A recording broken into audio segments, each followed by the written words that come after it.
Un saludo para los estudiantes del Instituto Misionero de Antropología de este curso Espacio Vital. En este caso les quiero compartir algo sobre la transformación del relieve terrestre. Resulta que cuando hablamos de la configuración actual del relieve, lo que vemos es el producto de unas grandes transformaciones. Esas transformaciones son causadas por unos agentes, tanto dentro de la misma Tierra, dentro del planeta, o fuera de él. Entonces los llamamos agentes geológicos internos. Ahí hablamos de todo lo que tiene que ver con los movimientos de las placas tectónicas y los agentes geológicos externos, donde tenemos el agua, el viento y procesos como la meteorización. Cuando hablamos de la tectónica de placa, hablamos de una ciencia asociada a la geología que estudia los movimientos de la corteza terrestre. La corteza no es una corteza uniforme y tampoco es completamente sólida. Son placas que flotan de alguna manera en una gran cantidad de roca fundida y que se desplazan por diferentes fenómenos físicos. Ese movimiento de esas placas es estudiado por la tectónica de placas. Cuando se está dando la configuración del planeta Tierra, hay una selección de masas. Las masas más densas van hacia el centro de la Tierra, y es donde tenemos metales como el hierro y el níquel, que le dan, digamos, la propiedad al planeta Tierra de tener cierto campo magnético, que es muy importante para nuestro planeta.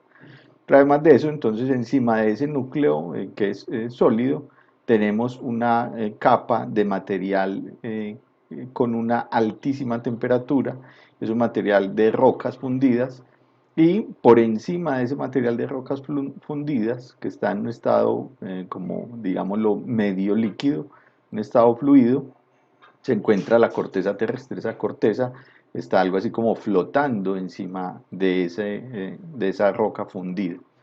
Cuando ese material interno se mueve por efectos de cambios ligeros en la temperatura, esos cambios hacen que se mueva la corteza, las placas de corteza, y eso es lo que produce el movimiento de las placas tectónicas.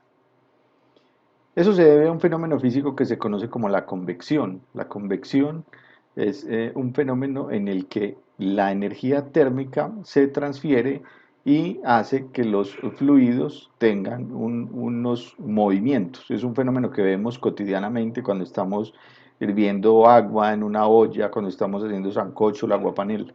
En el centro hay una zona de mayor temperatura y hacia la parte superior y los costados hay una zona de menor temperatura. Ese movimiento sucede en el interior de la Tierra, también sucede en el exterior, con los vientos. Los vientos tienen una gran afectación por este fenómeno de la convección. En el interior de la Tierra, entonces esa lava que está en el interior se mueve y ese movimiento produce el movimiento de las placas tectónicas. Esas placas tectónicas cuando se mueven pueden producir diferentes cosas. Entonces hay un fenómeno que se conoce como una dorsal oceánica, y es que cuando se están separando dos placas y justo en la separación hay un gran ascenso de material que está en el interior de la Tierra, se va levantando esa zona de la unión, digámoslo así, de las placas, y va formando lo que sería una cordillera. Esa cordillera se encuentra bajo el mar y por eso se conoce como dorsal oceánica. También puede suceder que una placa se está metiendo debajo de la otra.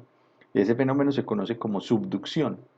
Una placa se está metiendo por debajo y puede suceder que la otra placa también se profundice y produce lo que se conoce como una fosa, o se levante y produce cadenas montañosas.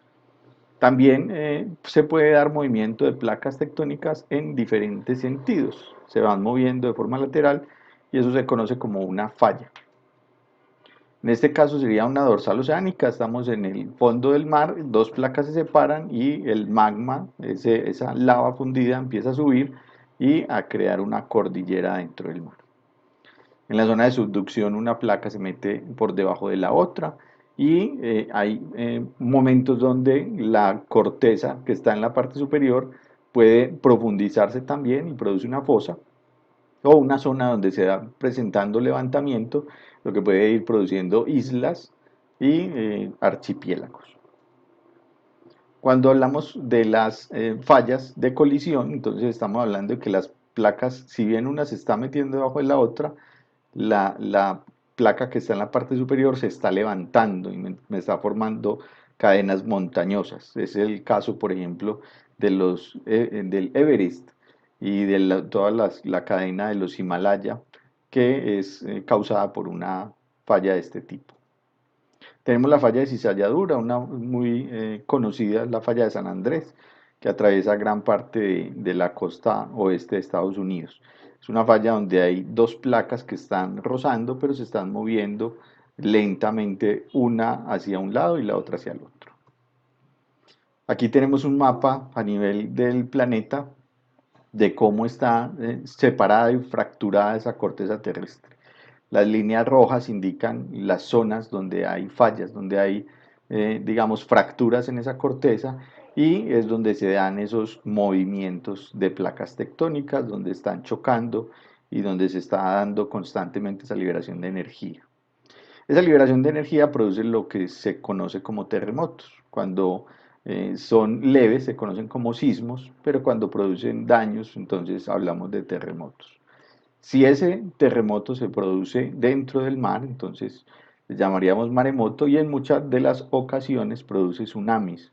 Un tsunami es una ola de gran magnitud que tiene alto poder destructivo en las zonas de costa. Cuando hablamos de la parte externa del planeta, hablamos entonces de que el agua y el viento son elementos fundamentales en esa transformación del relieve.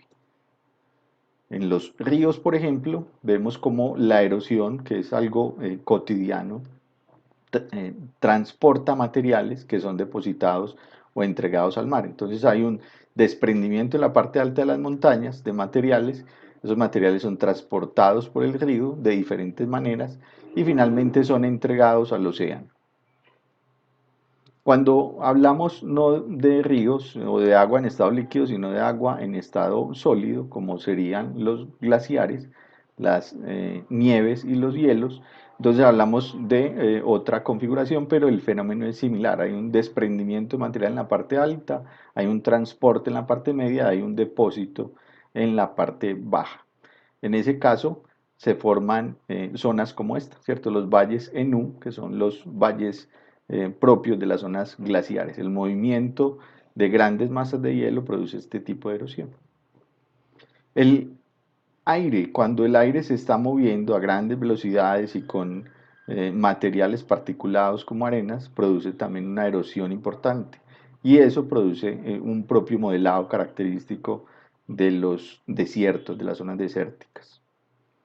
La costa, cuando la costa golpea contra la zona continental, produce también transformaciones en el relieve. Esas transformaciones hacen que se den las características de un relieve determinado en la zona costera, ¿cierto? Cuando hablamos de bahías, de golfos, de acantilados, ese tipo de formaciones tienen que ver con esa interacción del mar con la zona continental. Hay otras formaciones más específicas, y hablamos del modelado kárstico, y es cuando hay altas concentraciones de carbonato de calcio en el suelo. El agua que se logra infiltrar lava parte de ese carbonato, y con el tiempo se van formando grandes galerías, cuevas y este tipo de formaciones.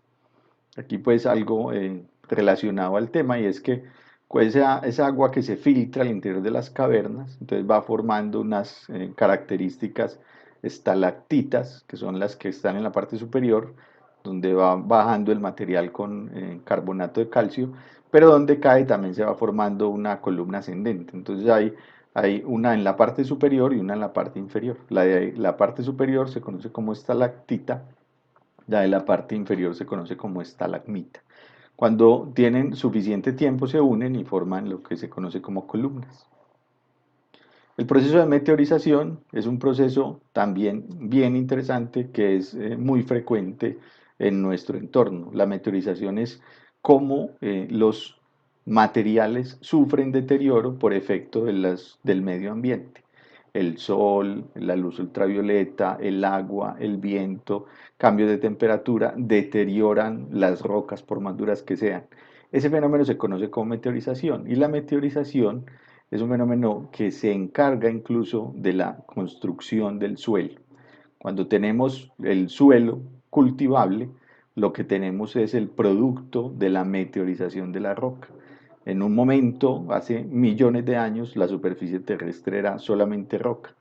A partir de la meteorización del suelo, el suelo se ha ido descomponiendo y ha ido produciendo digámoslo, suelo propio de las zonas agrícolas y gracias al cual cultivamos nuestros productos. Hasta aquí esta parte, espero les sea de mucha utilidad. Muchas gracias por apreciar el video.